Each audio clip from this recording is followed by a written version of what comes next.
Hi friends, నా పేరు బొబ్బుల కోటేశ్వరరావు. మాది విజయనగరం జిల్లా రామభద్రపురం మండలం మామిడివలస విలేజ్. మా నాన్నగారి పేరు సింహాచలం, మా అమ్మగారి పేరు సుందరమ్మ. మాది మధ్యతరగతి కుటుంబం. నాకు ఆర్థికంగా చాలా ఇబ్బంది ఉండేది. మాకు ఆర్థిక పరంగా అయితే మా బావగారు సహకరించేవారు, చాలా హెల్ప్ చేసేవారు. నేను 2019 నాది డిగ్రీ కంప్లీట్ అయ్యింది. 2019 మార్చి 22వ తేదీన కాకినాడ శామ్ ఇన్స్టిట్యూట్కి రావడం జరిగింది. అయితే 2019 సెప్టెంబర్ 27వ తేదీన S1 బ్యాచ్, అప్పుడు S1 బ్యాచ్ నేను S1 బ్యాచ్ అప్పుడు సెప్టెంబర్ 27న రిలీవ్ అయిపోయాము. రిలీవ్ అయిపోయిన తర్వాత 2020లో గ్రాండ్ టెస్ట్లు కండక్ట్ చేశారు ఇన్స్టిట్యూట్లో. గ్రాండ్ టెస్ట్లు కండక్ట్ చేసిన నుంచి అప్పటి నుంచి ఇప్పటి వరకు 103 గ్రాండ్ టెస్ట్లు అయ్యాయి. అన్ని గ్రాండ్ టెస్ట్లు కూడా చాలా మంచిగా స్కోర్ వచ్చేది నాకు. తర్వాత రీసెంట్గా SSC GD 2022 బ్యాచ్లో మొన్న రిజల్ట్స్ రిలీజ్ అయ్యి దాంట్లో నాకు 62 స్కోర్ వచ్చింది, 62. దాంట్లో CASFకి సెలెక్ట్ అయ్యాను. ఇన్స్టిట్యూట్ గురించి చెప్పాలంటే ఇన్స్టిట్యూట్లో ప్రతి ఆదివారం కూడా సండే టెస్ట్ నిర్వహిస్తారు. చాలా బాగుంటుంది. ప్రతిదీ ఇన్ టైంలో చేస్తారు. ఇప్పుడు ఎగ్జామ్కి ఒక అరగంట ముందే రావడం, తర్వాత ఇన్ టైంలో పేపర్ తీసుకోవడం. ఎగ్జాక్ట్లీ 3 అవర్స్ అంటే 3 అవర్స్కి ఎగ్జామ్ కండక్ట్ చేయడం జరుగుతుంది. నెక్స్ట్ ఇప్పుడు SSC GD ప్యాటర్న్ మారింది. అంటే మాకైతే 100 మార్క్స్ ఉండేవి, 90 మినిట్స్ ఇచ్చేవారు. ఇప్పుడైతే 80 మార్క్స్కి 80 క్వశ్చన్స్ ఇచ్చేవారు. 160 మార్క్స్కి. టైం మాత్రం చాలా తగ్గించారు, 1 అవర్కి తగ్గించారు. మీరు ప్రాక్టీస్ చాలా ఎక్కువ చేయాలి. మెయిన్గా అర్థమెటిక్, రీజనింగ్, GS, ఇంగ్లీషు ఈ సబ్జెక్టులు ఉంటాయి. ఇప్పుడు అర్థమెటిక్, రీజనింగ్, GS చేస్తారు, కానీ ఇంగ్లీష్లో వచ్చేసరికి కొంతమంది తడబడతారు. అర్థమెటిక్ అందరూ చేస్తారు, కాకపోతే స్పీడప్ ఉండదు. స్పీడప్ ముందుగా పెంచుకోవాలి మీరు. అర్థమెటిక్ అయినా సరే, రీజనింగ్ అయినా సరే, GS అయినా సరే, ఇంగ్లీష్ అయినా సరే. అర్థమెటిక్ విషయానికి వచ్చేసరికి బయట అయితే అందరూ చేస్తారు, కాబట్టి ఇన్ని ఎగ్జామ్ హాల్లో చేసేటప్పుడు ఇన్ టైంలో చేయగలగాలి, అందరికంటే ఎక్కువ స్కోర్ చేయగలి, అప్పుడే మన జాబ్ వస్తుంది. యాక్యురసీ మెయింటైన్ చేయాలి. రీజనింగ్ విషయానికి వస్తే రీజనింగ్ ప్రత్యేకంగా బుక్ ఏం అవసరం లేదు. రీజనింగ్ మన మోడల్ టెస్ట్ ఇప్పుడు 103 మోడల్ టెస్ట్ అయ్యాయి కాబట్టి ప్రతి మోడల్ టెస్ట్ రీజనింగ్ చేసుకుంటే సరిపోద్ది. ప్రత్యేకంగా దాని మెటీరియల్ ఏం అవసరం లేదు. ఆ రీజనింగ్ అలా ప్రాక్టీస్ చేస్తూ ఉంటే మన ఇన్స్టిట్యూట్లో ఎలాగైనా రీజనింగ్, అర్థమెటిక్ అయినా రీజనింగ్ అయినా కొద్దిగా టఫెస్ట్ లెవెలే ఇస్తారు. కాబట్టి రీజనింగ్ మాత్రం వేరే ఏది ప్రిపేర్ అవ్వాల్సిన అవసరం లేదు. మన మోడల్ టెస్ట్లు చేయండి. అర్థమెటిక్ కూడా సేమ్ అంతేని.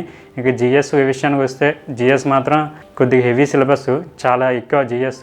అది ఒక సముద్రం అని చెప్పొచ్చు. మీరు మెయిన్గా అర్థమెటిక్, రీజనింగ్ మీద ముందు ఫోకస్ చేయండి. తర్వాత ఇంగ్లీష్ అనేది మెయిన్ సబ్జెక్టు. కాబట్టి ఇంగ్లీష్ ఇప్పటి నుంచే మీరు ఇంగ్లీష్లో ఎర్రర్స్ ఉంటాయి, వన్ వర్డ్ సబ్జెక్ట్స్ ఉంటాయి, యాంటోనిమస్, సినానిమస్ ఉంటాయి. కాబట్టి అవి మనకు కొద్దిగా ఇబ్బంది కలిగిస్తాయి. ప్రతిరోజు ఒక 5 వర్డ్స్, యాంటోనిమస్ 5, సినానిమస్ 5, ఎర్రర్స్, అలాగే టెన్సెస్ ఉంటాయి. ప్రతిరోజు ఒక 10 లేదా 5 అలా ప్రాక్టీస్ చేస్తూ ఉంటే కొద్ది మీరు జనవరికి వచ్చేసరికి ఇంగ్లీష్లో మంచిగా పికప్ అయ్యే అవకాశాలు ఉన్నాయి. GS ఏంటంటే ఇప్పటికిప్పుడు చదవాలంటే చాలా కష్టమవుతుంది. కాబట్టి GS మీరు ఇప్పుడు సపోజ్ మీరు అందరూ కూడా SI కానిస్టేబుల్కి ప్రిపేర్ అవుతూ ఉంటారు, ప్రత్యేకంగా GD కాకుండా. GD వాళ్ళ అయితే GS ఇప్పటికిప్పుడు చదవడం చాలా కష్టం అన్న. అదే ఇప్పుడు SI కానిస్టేబుల్కి అయితే చదివిన వాళ్ళు అయితే ఇప్పుడు GS అంటే వాళ్ళకి ఆల్రెడీ రివిజన్లో ఉంటుంది కాబట్టి GS ప్రత్యేకంగా ఏం చదవాల్సిన అవసరం లేదు. GS అదే అలా చదువుకొని వెళ్ళిపోండి. మెయిన్ అర్థమెటిక్, రీజనింగ్, ఇంగ్లీష్ మీద ఫుల్ ఫోకస్ చేయండి. నెక్స్ట్ ఇప్పుడు కరెంట్ అఫైర్స్ అన్న. మెయిన్ కరెంట్ అఫైర్స్ GDకి అయితే కరెంట్ అఫైర్స్ GSలో కలుస్తాయి కాబట్టి కరెంట్ అఫైర్స్ మాకైతే 25 మార్క్స్, దాదాపు ఒక 8 నుంచి 10 మార్క్స్ కరెంట్ అఫైర్స్ ఇచ్చాడు GSలో.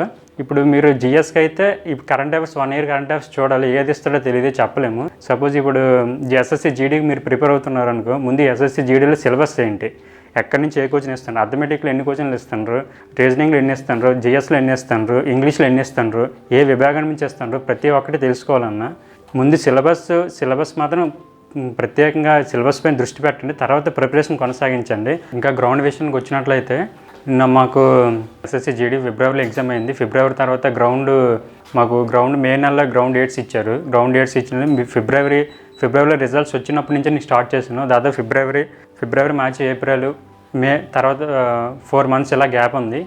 గ్యాప్ వచ్చిన తర్వాత నాకైతే జూన్ 2వ తేదీన గ్రౌండ్ వైజాగ్లో ఇందిరా ప్రియదర్శిని స్టేడియంలో స్టార్ట్ అయ్యింది. ఆ రోజు గ్రౌండ్ క్వాలిఫై అయిపోయిన తర్వాత 5 km ఉంటుందమ్మ GDకి. 5 km 24 మినిట్స్లో వేయాలి. టైమింగ్ కూడా అయిపోయింది. సెలెక్ట్ అయిపోయాను. తర్వాత బయటకు వచ్చిన తర్వాత ఫ్రెండ్స్ అందరూ చాలా సంతోషపడ్డారు. GD వచ్చింది, ఇంకా అయిపోయింది అనేటట్లు. తర్వాత నెక్స్ట్ 5 km అయిపోయిన తర్వాత మెడికల్ అదైతే వైజాగ్ చంద్రయాన్ కొట్టి ఇచ్చారు. మెడికల్ కూడా డైరెక్ట్ ఫిట్ అయిపోయింది. ఒక గ్రౌండ్ విషయానికి అయిపోతే ఇదన్నా.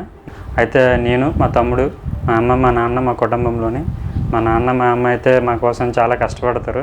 ప్రతిరోజు కూడా పొలంకి వెళ్తూ ఉంటారు. వచ్చిన డబ్బులతో మాకు ఇక్కడ మా తమ్ముడు నేను కాకినాడలో ఉంటాం. వచ్చిన డబ్బులతో మమ్మల్ని ఇక్కడ చదివిస్తారు. ఒక నెలకి 10,000 ఇలా పంపిస్తారు. చాలా పర్వాలేదు. వాళ్ళు కష్టపడిన దీనికి నాకు జాబ్ వచ్చింది, ప్రతిఫలం దక్కింది. కాబట్టి మీరు కూడా మంచిగా జాబ్ తెచ్చుకోండి, మీ అమ్మ నాన్నల్ని సరిగ్గా చూసుకోండి.